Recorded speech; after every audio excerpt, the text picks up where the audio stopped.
Ini yang ngasih HP orang tuanya, yang beliin pulsa orang tuanya. Begitu anaknya kecanduan, yang ditanya ustadznya, bagaimana caranya ustadz? Nah, kan ini aneh gitu ya. Jadi sekali lagi, tidak ada anak yang tiba-tiba kecanduan, tidak ada. Yang ada adalah orang tua yang lalai atau memanjakan. Itu harus menjadi titik tekan dan menjadi perhatian kita para orang. Anak kita tuh bisa kecanduan bola, bisa kecanduan panahan, bisa kecanduan memasak, bisa kecanduan membaca, bisa kecanduan menggambar, bisa, asal dikasih fasilitas, disiapkan fasilitasnya. Nah, kalau dikasih HP, ya kecanduannya HP, rugi dong. Jadi rumah harus punya kurikulum pandemi. Rumah harus punya kurikulum pandemi di mana orang tua mengajarkan banyak hal dengan teratur, tertata, dan bisa dievaluasi. Assalamualaikum warahmatullahi wabarakatuh. Waalaikumsalam warahmatullahi wabarakatuh. Alhamdulillah, alhamdulillahi wa kafa, wassalatu wassalamu alal mustafa wa ala alihi wa sahbihi wa man ihtada, amma ba'd. Allahumma ahyina ala sunnatih wa amitna ala millatih wa hsyurna fi zumratih ma'al ladina an'amta alaihim minan nabiyyina was siddiqin wa syuhada'i was salihin wa hasuna ulaika rafiqa. Alhamdulillah, berbahagia sekali pada kesempatan pagi hari ini bisa bersapa, bertemu, bertatap layar dengan para ayah bunda sekalian dari wali murid SMPIT Taqiyah Rosida. Kita berharap semoga perjumpaan ini adalah bagian dari tawasau bil haq dan tawasau bis sabr, saling mengingatkan dalam kebaikan, saling mengingatkan di dalam kesabaran. Apalagi tentu utamanya di dalam hari-hari ini kita masih berada dalam kondisi pandemi. Sudah 1,5 tahun dan ternyata kondisinya hari-hari ini malah jauh lebih berat, jauh lebih memprihatinkan. Karena itu kita para orang tua juga harus saling terus menguatkan anak-anak kita, menguatkan juga keluarga, dan bahkan kita sebagai orang tua juga saling menguatkan. Dan alhamdulillah forum kita pada pagi hari ini dah tentu dalam konteks itu kita saling menguatkan. Insya Allah bisa bersama menjalani hari-hari pandemi ini dengan penuh kesabaran, ikhtiar, tawakal, dan tetap terus menjalankan kewajiban kita sebagai orang tua dalam mendidik anak-anak kita. Saya mohon izin share screen agar materinya bisa tersampaikan dengan lebih efektif. Oke. Ya, sudah terlihat ya? Bisa anjungkan jempol kalau sudah terlihat materinya. Oke, terima kasih. Jadi menyiapkan generasi hebat anti sambat ya. Ini namanya judul memang harus depan belakang sama ya. Menyiapkan generasi hebat anti sambat. Tentu kita semua menginginkan anak-anak kita persiapkan, dan itu tugas kita sebagai orang tua, ayah bunda sekalian, untuk menyiapkan mereka menjadi orang-orang yang hebat di zamannya. Jadi orang-orang yang hebat di zamannya. Tadi sudah disebutkan ya perkenalan. Dan nah, Bapak Ibu sekalian, sebagai orang tua kita perlu mereview, mengulang kembali terkait tentang kewajiban di dalam keluarga. Sebagai orang tua kita punya visi, kita punya amanah, kita punya beban yang harus senantiasa kita ingat-ingat. Supaya apa? Supaya kita tidak salah dalam prioritas. Pertama adalah tentang ya ayyuhalladzina amanu qu anfusakum wa ahlikum nara.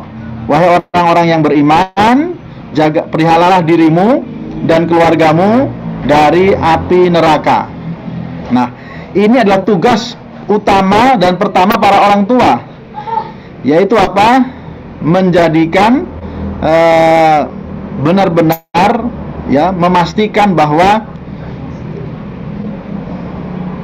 kita mampu menjaga anak-anak kita dari api neraka. Artinya apa? Mohon maaf, kadang orang tua punya pandangan tugas ayah misalnya. Tugas ayah itu mencari nafkah, cari duit. Maka saking sibuknya mencari nafkah, saking sibuknya cari duit untuk keluarga, lupa bahwa tugas utamanya adalah menjaga diri dan keluarga dari api neraka.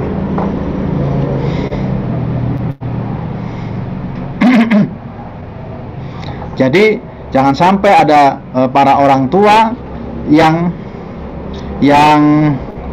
merasa ya sibuk dengan tugasnya untuk mencari nafkah lalu melupakan tugas utamanya dalam konteks untuk menjaga diri dan keluarganya. Kenapa? Ini menjadi hal yang penting karena ketika kita mampu menjaga diri dan keluarga kita dari api neraka, maka ujung-ujungnya adalah kebahagiaan yang abadi.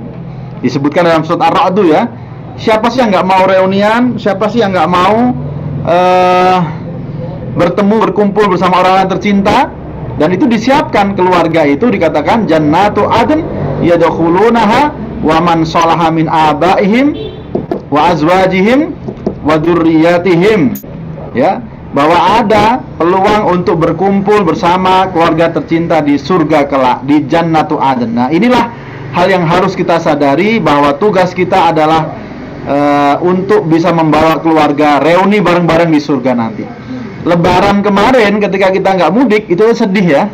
Ketika nggak bisa mudik, Lebaran hari bahagia, tapi nggak bisa ketemu orang tercinta, itu kita sedih. Apalagi di akhirat kelak. Maka jadikan ini menjadi visi pertama dan utama, yaitu membawa keluarga semuanya bareng-bareng reunian. Nah, tetapi tentu saja itu ada langkahnya, yaitu bagaimana benar-benar tanggung jawab itu menjadikan kita siap untuk mendidik anak-anak kita. Jadi para ayah bunda sekalian, kita ini didoakan loh oleh anak-anak kita, ya. Rabbirhamhuma kama rabbayani shaghira. Rabbighfirli wa liwalidayya warhamhuma kama rabbayani shaghira. Di dalam doa ini ada hal yang penting kita catat dan kita renungkan. Kenapa? Anak-anak kita meminta kepada Allah Subhanahu wa taala untuk mengasihi kita, ya, sebagaimana mereka telah mendidik. Jadi bukan sebagaimana mereka telah mengasihi kami ketika kecil, bukan. Jadi orang tua tugasnya bukan mengasihi ya. Tugasnya apa? Rabbayani, mendidik. Karena kalau cuma mengasihi, nanti bisa jadi malah memanjakan. Kalau salah-salah bisa jadi malah melenakan. Kalau cuma sekedar mengasihi saja, menyayangi saja, bisa jadi justru malah melenakan. Maka ingat, tugas misi orang tua adalah Rabbayani shaghira, mendidik ketika kecil, bukan hanya sekedar menyayangi dalam konteks yang bahkan kalau berlebihan namanya memanjakan tentu. Kemudian juga kita harus tahu sebagai orang tua, tugas berikutnya memang kita harus menyiapkan anak-anak kita tadi menjadi anak hebat, anak tangguh. Di dalam doa kita sudah nggak kurang-kurang pokoknya. Kita berdoanya luar biasa. Rabbana hablana min azwajina wa dzurriyyatina qurrata a'yun waj'alna lil muttaqina imama. Kita punya doa yang sangat-sangat luar biasa. Ingin kita punya generasi yang bisa atau mampu menjadi pemimpin, bayangkan, menjadi pemimpin bagi orang yang bertakwa. Dan disinilah doa yang luar biasa ini tentu harus diikuti dengan ikhtiar juga yang luar biasa. Karena kalau tidak, hanya doa saja tanpa ikhtiar, tanpa kesungguhan, maka tentu menjadi sesuatu yang berat. Nah, ayah bunda sekalian, maka karena itulah kita perlu membedakan ya, sebagai orang tua dengan konsep pendidikan itu tidak bisa kita sembarangan dalam mempraktekkan pola asuh kepada anak-anak kita, karena tadi kita punya misi yang jelas, misinya jelas, visinya jelas, tapi kalau pola asuhnya sembarangan ya nggak nyambung ya, Joko sembung bawa golok nanti. Maka ingat, ada orang tua yang dalam pola asuhnya justru malah overprotective. Jadi apa-apa harus, apa-apa tidak boleh, apa-apa dilarang, menjadikan anak-anak itu cemas. Jadi seolah-olah dia tidak mandiri dalam segala sesuatunya. Ya, kalau dikit-dikit tidak boleh ya, dikit-dikit jangan. Pokoknya takut kalau anaknya terkena sesuatu. Nah, ini Kalau overprotective seperti ini, kalau kita masih ingat anaknya terjatuh karena nyenggol meja, maka yang digebukin mejanya, ya, yang disalahkan mejanya, padahal mejanya nggak salah apa-apa itu. Itu contoh overprotective ya. Jangan kita menjadi orang tua yang overprotective. Atau sebaiknya ada orang tua yang justru malah overpermissive. Apa itu? Semuanya dikasih, semuanya dibolehkan. Nggak tahu itu barang bahaya atau tidak, belum layak umurnya atau tidak, pokoknya dikasih. Ya, belum saatnya punya motor, dikasih motor. Belum saatnya punya HP, dikasih HP. Belum saatnya boleh ini itu, dikasih semuanya. Bahkan mungkin entah mainan apapun yang mahal dan sekalipun, maka ini jadinya apa? Anak tumbuh berkembang dengan tidak menghargai proses pencapaiannya. Karena dia mendapatkan sesuatu instan, langsung dapat, dia nggak pernah punya usaha. Maka dia tidak pernah menghargai satu usaha kerja keras, karena dia mendapatkan itu semua instan dari orang tua. Maka hati-hati kalau jadi orang tua sebagai overpermissive. Tetapi jangan juga kita menjadi orang tua yang over demanding. Apa itu? Orang tua yang nuntut supaya anaknya bisa ini, itu, ABCD sesuai keinginannya. Jadi mungkin dulu dia gagal jadi dokter, sekarang pengen anaknya jadi dokter, maka dipaksa. Padahal mungkin bisa jadi anaknya nggak cocok untuk di bidang itu. Dia memaksa anaknya pandai ini, pandai itu, maka ini justru menjadikan anaknya dalam kondisi tertekan. Karena belum tentu dia menyukai apa yang menjadi permintaan dari orang tua. Jadi ini pola asuh yang pokoknya anaknya harus ngikut dengan sesuai keinginan orang tua. Atau ada yang rejection. Rejection ini tipe orang tua yang sibuk banget. Jadi anaknya dianggap ganggu. Jadi pokoknya orang tua urusannya banyak, urusan bisnis, urusan karir. Jadi mereka adalah orang-orang yang sebenarnya dia menolak adanya anak-anak itu, ganggu aja ini gitu. Naudzubillah, maka akhirnya anak-anak yang lahir atau tumbuh dari orang tua yang rejection, yang tidak menerima mereka aslinya karena sibuk, maka akan menjadi haus kasih sayang. Dan hati-hati, bisa jadi yang memberikan kasih sayang justru malah orang-orang mata keranjang, para kumbang ya, para orang-orang yang berakhlak buruk di luar sana. Atau jangan menjadi orang tua yang dry laundry. Apa itu? Kalau pakaiannya kotor, kasihkan laundry, lalu setelah itu datang-datang bersih. Jangan jadi orang tua yang ketika kita menyekolahkan anaknya, pengennya seperti masukin anak ke laundry, pakaian ke laundry, pakaiannya kotor, lalu dari sekolah bersih, alhamdulillah pakai lagi. Artinya apa? Menyerahkan dikit-dikit kepada orang lain. Anaknya sakit, betul, wah langsung ke dokter, betul. Anaknya bingung, wah langsung ke psikolog. Anaknya kayaknya bandel, masukin pesantren. Nah, jadi seolah-olah dia orang tua tidak melibatkan diri dalam proses pendidikan dan perbaikan anaknya, tapi pengennya serahkan ke orang lain semuanya. Maka tipe ini menjadikan orang tuanya nanti tidak bisa menjadi keteladanan. Anak ini butuh keteladanan, ya. Dan disinilah yang kemudian menghasilkan berbagai macam permasalahan. Berbagai macam permasalahan menanti, dan ini yang sama-sama tentu harus kita hindari. Sama-sama harus kita hindari. Ya, ini contoh aja ya. Ada siswi SMK bunuh ayah kandungnya. Kenapa? Karena pacaran tidak direstui. Jadi siswi ngajak pacarnya bunuh ayahnya sendiri. Bisa dibayangkan betapa parahnya itu terjadi. Ada ditegur merokok saja, siswa tusuk guru agama hingga meninggal, ditegur merokok saja. Tetapi ada juga ya yang sampai tua masalah ini masih ada. Ibu 90 tahun, kalau 90 tahun lebih pasnya nenek-nenek ya, digugat 1 miliar oleh anak kandungnya. Bahkan ada anak SMP yang gantung diri. Ada yang karena diambil HP-nya langsung dia stres luar biasa. Maka disinilah kita perlu berhati-hati, ayah bunda sekalian. Pola asuh kita sangat menentukan. Maka bagaimana pola asuh yang islami itu? Ya, mari kita ikhtiarkan pola asuh anak hebat. Saya mengambil konsep strong family hanya sebagai inspirasi awal. Karena sejatinya dalam Islam kita sudah diberikan banyak konsep-konsep tarbiyah Islamiyah yang nggak kurang-kurang. Tapi strong family di sini adalah salah satu inspirasinya yang dikatakan oleh John DeFriend. Ini bapak-bapak, ibu-ibu, ayah bunda sekalian, orang barat kalau meneliti sesuatu tuh dia nggak kurang-kurang ya, optimal dia. Pokoknya kalau mau ngapain dia pengen optimal, sempurna. Maka dia 30 tahun meneliti tentang keluarga. 150 peneliti ya, mempunyai 60 kajian, 28.000 anggota keluarga tersebar di 39 negara sudah ikut berpartisipasi dalam penelitiannya. Nah, ternyata dalam bukunya yang menjadi hasil penelitiannya tentang strong family, dia menemukan ada 6 ciri keluarga yang kuat. Tentu di sini yang kita maksudkan keluarga kuat ini adalah keluarga yang nanti bisa menghasilkan anak-anak yang kuat juga. Jadi nggak mungkin ya kita keluarga suami istri ini tidak kokoh ya. Kita harus kokoh dan kuat terlebih dahulu untuk menghasilkan anak-anak yang kokoh.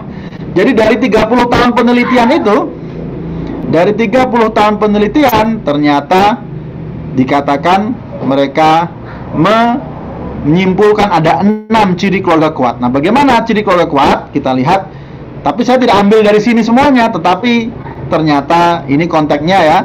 Kita dalam Idul Adha, kita biasanya belajar tentang keluarga Nabi Ibrahim. Maka di sini saya mengambil satu ayat saja untuk betapa dalam satu ayat ini saja itu sudah termaktub 6 hal yang menjadi ciri keluarga kuat yang diteliti selama 30 tahun oleh John DeFriend tadi, yaitu adanya kebersamaan, adanya bahasa cinta, afeksi, kenyamanan, adanya komunikasi positif, adanya edukasi, komitmen satu sama lain, adanya spiritual, hope ya, dan adanya kesabaran dalam menyelesaikan masalah. Nah, ini diambil dari ayat surat Al-A'raf As-Saffat, As-Saffat 102 kalau tidak salah. Falamma balagha ma'ahu sa'ya qala ya bunayya inni ara fil manami anni adbahuka fangdur madza tara. Qala ya abatif alma tu'mar satajiduni insyaallahu minas sabirin. Jadi ayat yang insyaallah di hari-hari raya kurban ini menjadi ayat yang sangat-sangat terkenal ya. Maka kita bisa mengambil pelajaran juga pada kesempatan pagi hari ini terkait tentang apa yang bisa kita lakukan untuk menyiapkan menjadi generasi hebat anti sambat dengan syarat inspirasi 6 hal ini kita ambil inspirasinya. Apa saja? Yang pertama adalah falamma balagha ma'ahu sa'ya, yaitu ketika itu Nabi Ibrahim ternyata itu sudah sering bersama-sama Nabi Ismail kecil untuk berjalan bersama, bekerja bersama, hangout keluar bersama. Jadi disinilah letak kita sebagai orang tua, ayah bunda sekalian, pertama harus mengupayakan adanya kebersamaan. Sebenarnya kebersamaan ini lebih tepat kalau disebut dengan kedekatan atau keintiman antara orang tua dan anak. Jadi bukan bersama itu makan bersama, piknik bersama, kulineran bersama, bukan. Tetapi yang disebut kebersamaan adalah kehadiran dekat. Anak-anak menjadi dekat dengan orang tuanya. Jadi mohon maaf, ada banyak orang tua yang salih tetapi tidak dekat dengan anak-anaknya. Ada banyak orang tua yang hebat di luaran sana tetapi tidak dekat dengan anak-anaknya. Maka di sini kita bisa belajar ya, apalagi bagi para ayah ya. Di Indonesia itu menjadi urutan nomor 3, tapi bukan dalam prestasi ya, dalam masalah fatherless, yaitu tentang ketidakhadiran ayah. Bukan berarti nggak punya ayah, dia punya ayah, tetapi ayahnya sibuk dengan berbagai macam aktivitasnya, dengan berbagai macam urusannya. Maka kemudian tidak hadir dalam pengasuhan anak, apalagi dalam periode emas 7 sampai 14 tahun atau 8 dan 15 tahun, itu pasti nanti urusannya prestasi sekolah.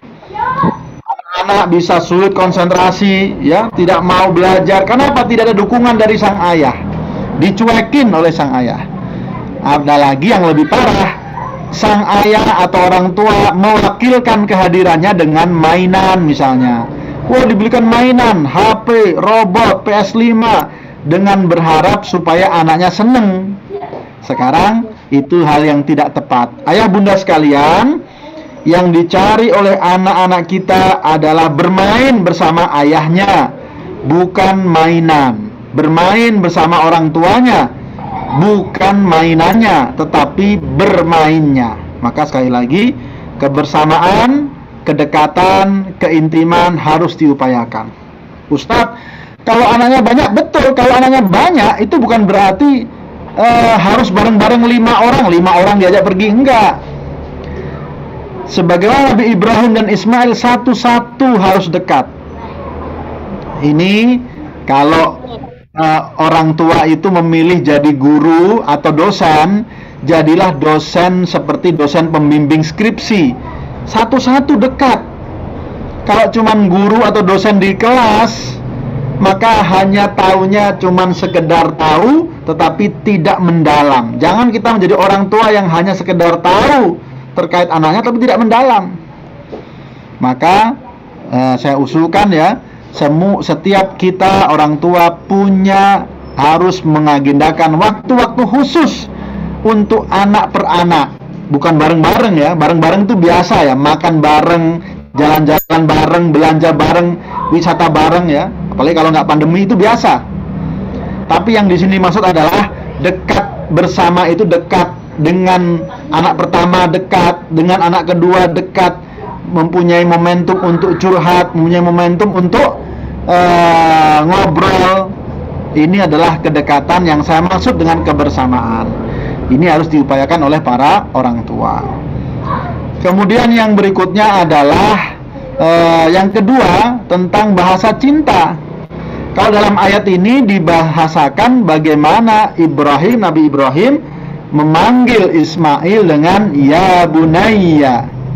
Ya bunayya, wahai anakku, adalah bahasa penuh kasih, bahasa penuh cinta. Itu bukan satu-satunya cara saja mengekspresikan cinta dengan panggilan saja, bukan.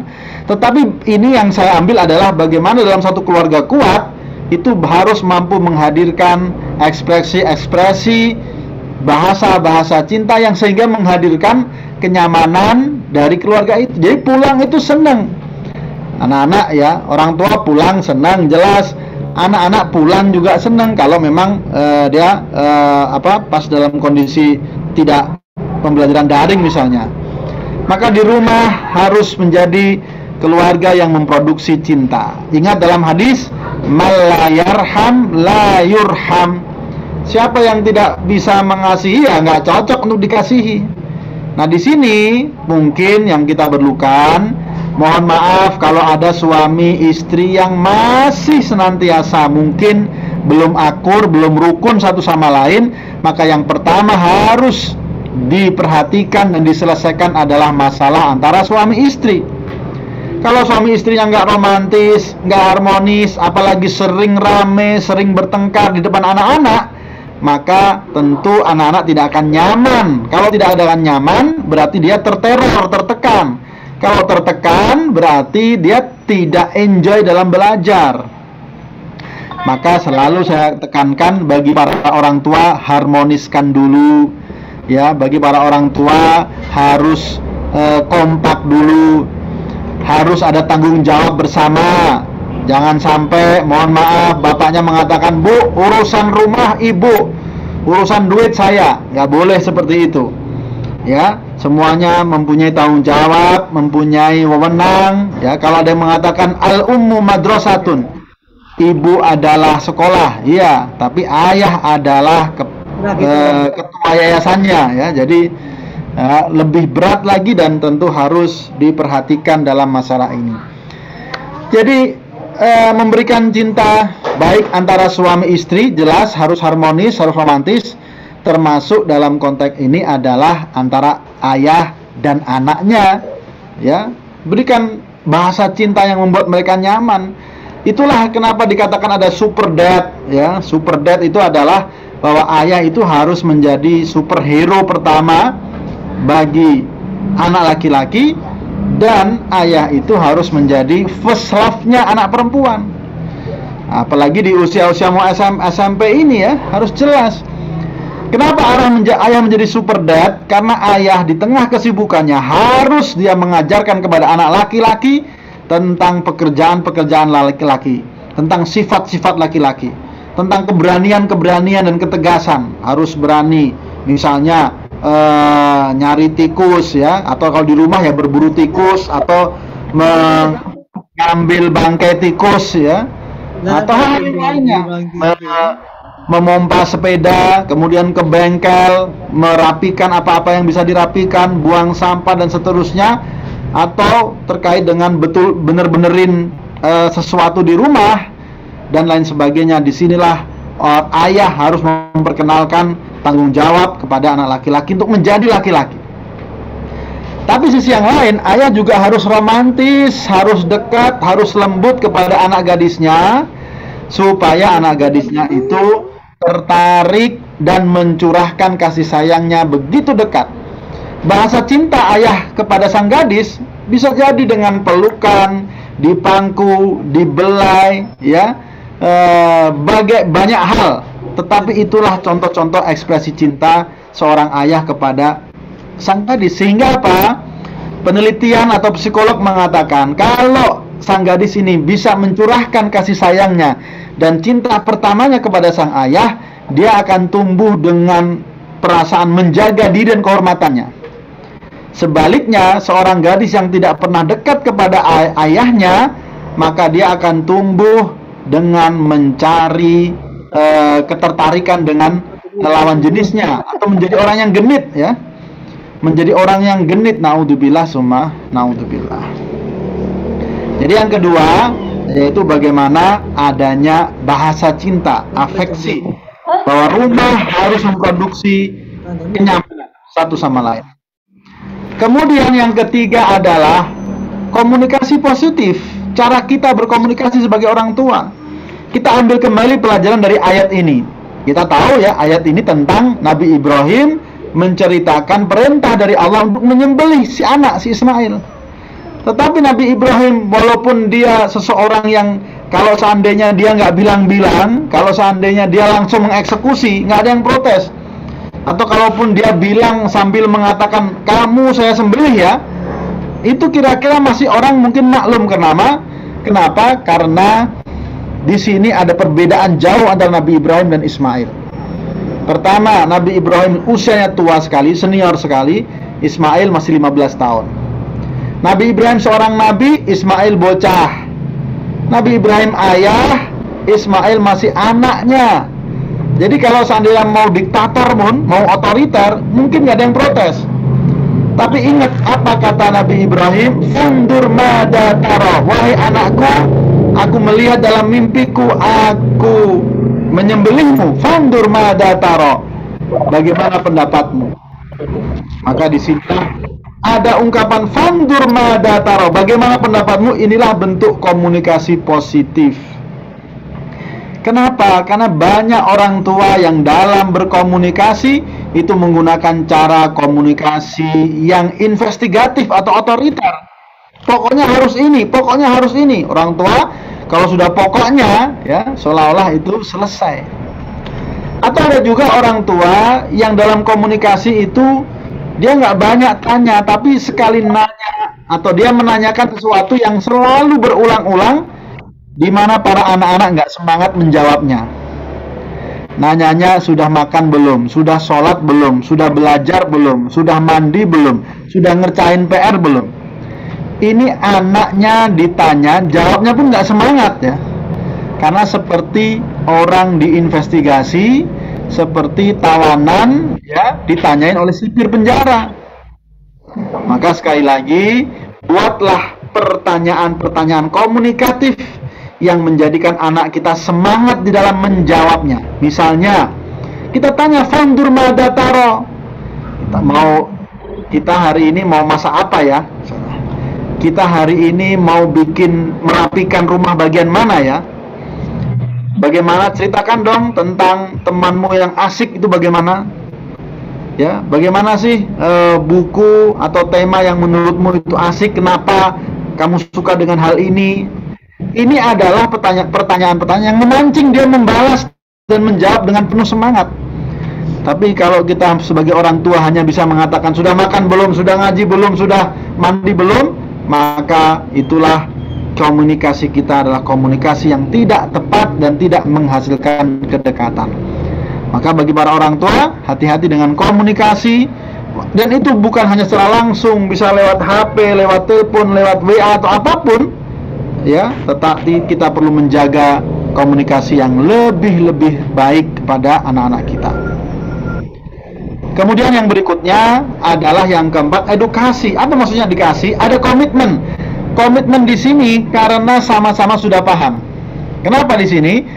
Karena Nabi Ibrahim itu sebenarnya bercerita saja. Nabi Ibrahim nggak pernah mengatakan, wahai anakku, aku diperintahkan oleh Allah sebagai nabi untuk menyembelihmu, nggak pernah. Nabi Ibrahim hanya mengatakan, wahai anakku, aku melihat dalam mimpiku, aku menyembelih. Tetapi tiba-tiba Nabi Ismail mengatakan, Ismail kecil ya, belum menjadi nabi, ya abatif alma tu'mar, wahai anakku, lakukan apa yang engkau wahai ayahku, lakukan yang engkau diperintahkan. Jadi Ismail kecil ini dia sudah paham bahwa mimpi bagi ayahnya yang seorang nabi adalah perintah. Nah, ini yang saya katakan, itu berarti Nabi Ibrahim sudah mengedukasi anaknya. Dia tahu bahwa sampai anaknya tahu bahwa ayahnya seorang nabi, dan bagi seorang nabi kalau ada mimpi itu berarti wahyu, perintah dari Allah Subhanahu wa taala. Maka disinilah edukasi bagaimana orang tua mengedukasi anaknya. Inilah yang harus kita tekankan dalam kehidupan kita. Apalagi dalam masalah pembelajaran daring ya. Rumah itu harus menjadi sekolah pertama dan utama. Rumah itu harus menjadi pesantren pertama dan utama sebelum yang lainnya. Kita ingat bagaimana Luqman Al-Hakim dikatakan wahuwa ya'iduhu. Ini artinya adalah Luqman Al-Hakim itu mempunyai waktu-waktu memberikan pelajaran kepada anak-anaknya. Wahuwa ya'iduhu. Maka inilah ayah bunda sekalian, jangan sampai kita sebagai orang tua, jangan sampai rumah itu nggak punya kurikulum, jangan sampai rumah itu nggak punya program, semuanya pasrah sekolah, semuanya pasrah pondok.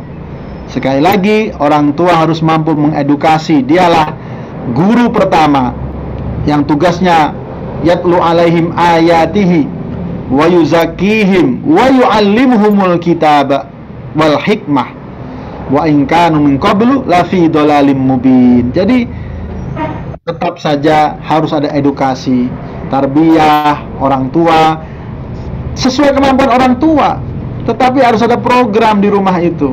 Apa yang dianggap itu baik, orang tua bisa kemudian ikut menguatkan di dalam majelis-majelis rumah. Ya memang nggak terus-terusan, tetapi harus ada rutinnya misalnya, dan itu insya Allah menjadikan kebaikan dan peluang pahala bagi kita para orang tua.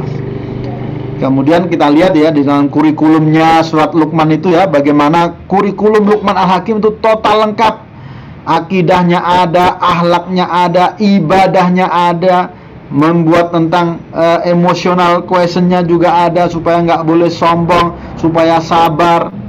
Jadi lengkap sudah bagaimana Luqman Al-Hakim memberikan pengajaran dan pelajaran kepada anaknya yang harusnya juga memotivasi kita untuk kita ikuti. Bahkan yang terpenting juga bagi seorang ayah itu edukasi atau ayah dan ibu adalah mengetahui kemampuan anaknya, mengarahkan, bahkan memberikan fasilitas supaya anaknya berkembang. Kita nggak boleh seperti orang tua zaman dulu ya, yang dikatakan pokoknya kalau cerdas itu artinya pintar matematika atau bahasa Inggris ya, atau IPA, sehingga kalau pintar di bidang lainnya dianggap nggak cerdas. Maka ini salah. Sesungguhnya kecerdasan yang bisa seorang itu nanti berikan menjadi salah satu khairun nas anfa'ahum linnas, menjadi salah satu sarana untuk berbuat kebaikan kepada orang lain itu banyak.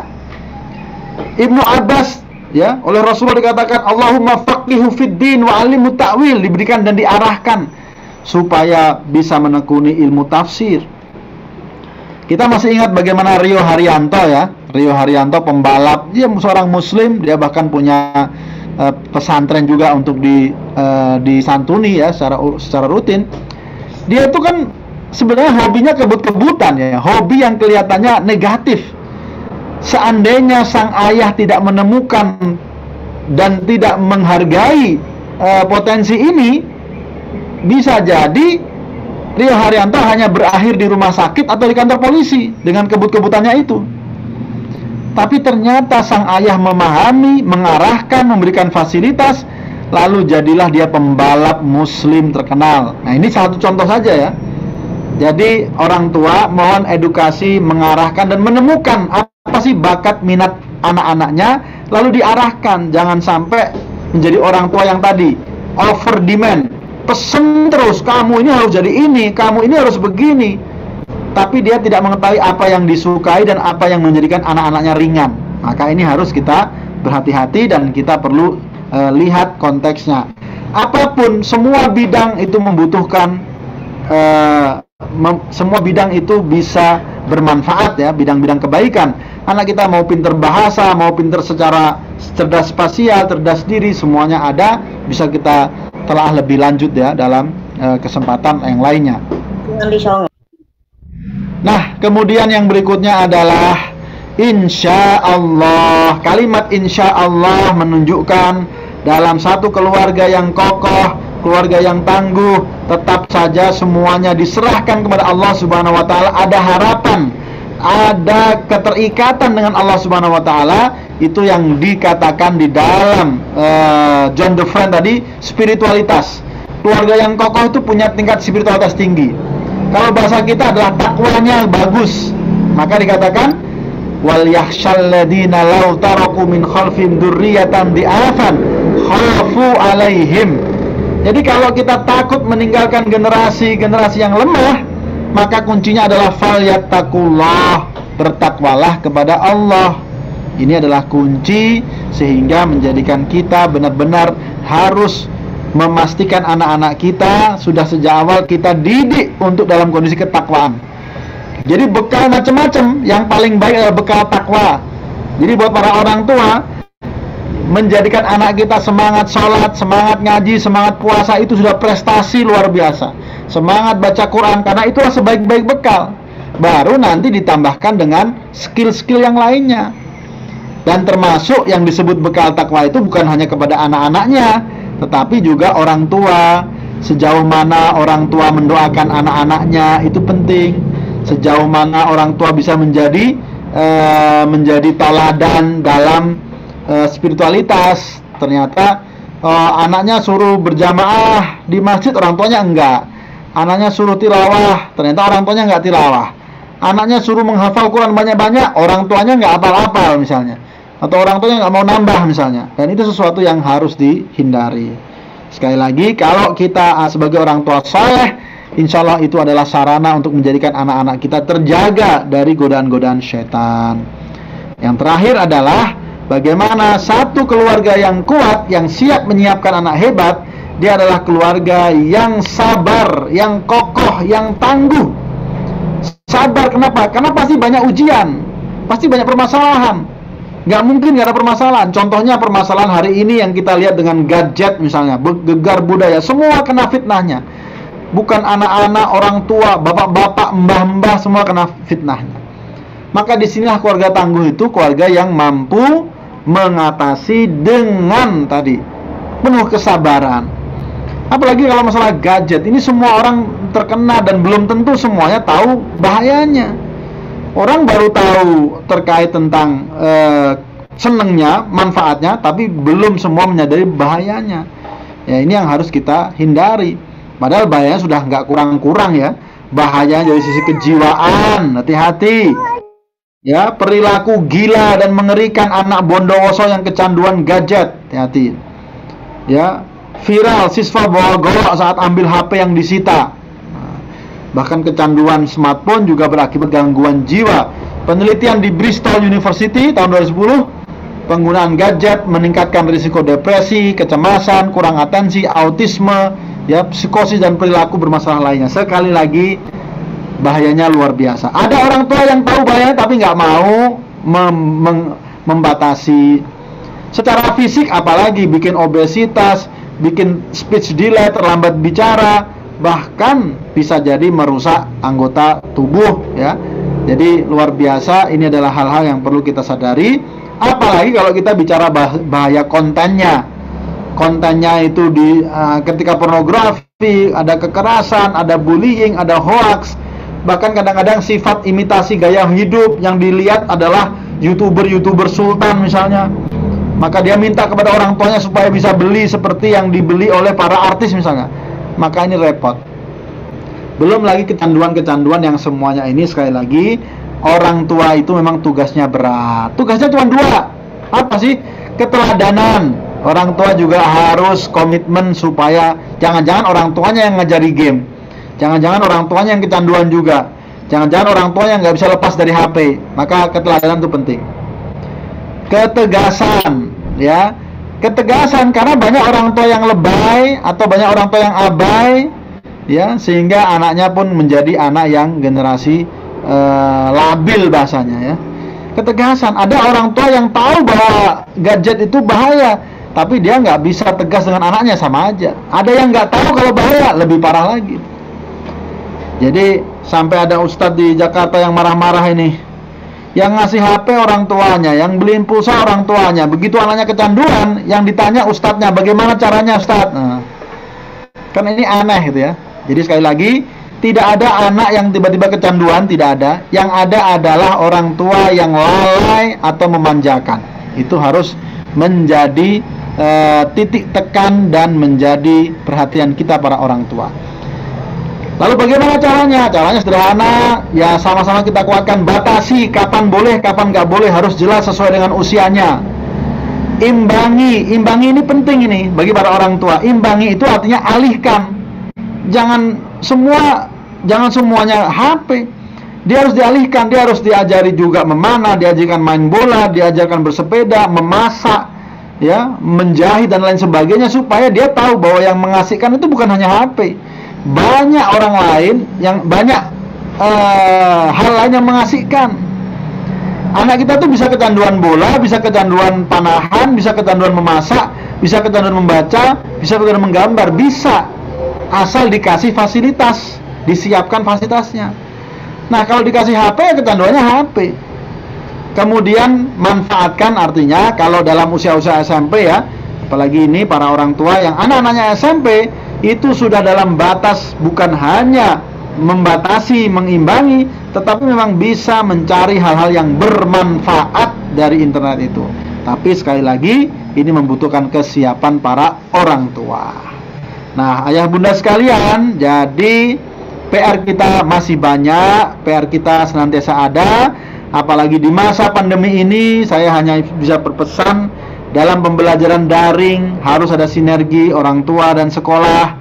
Pertama, saat ini prioritas kita adalah menyelamatkan jiwa. Prioritas kita ketika varian Delta sudah semakin menggurita kemana-mana, maka prioritas kita adalah menyelamatkan jiwa. Dalam arti apa? Survive. Kita semua jangan sampai stres dengan hal ini. Anak-anak jangan sampai stres. Para guru juga, para orang tua, turunkan standar, ya, supaya apa? Saat ini tentu lebih penting adalah kita menyelamatkan jiwa kita, menjaga imunitas, jangan memberikan beban yang berlebihan, dan tentu juga jangan memanjakan.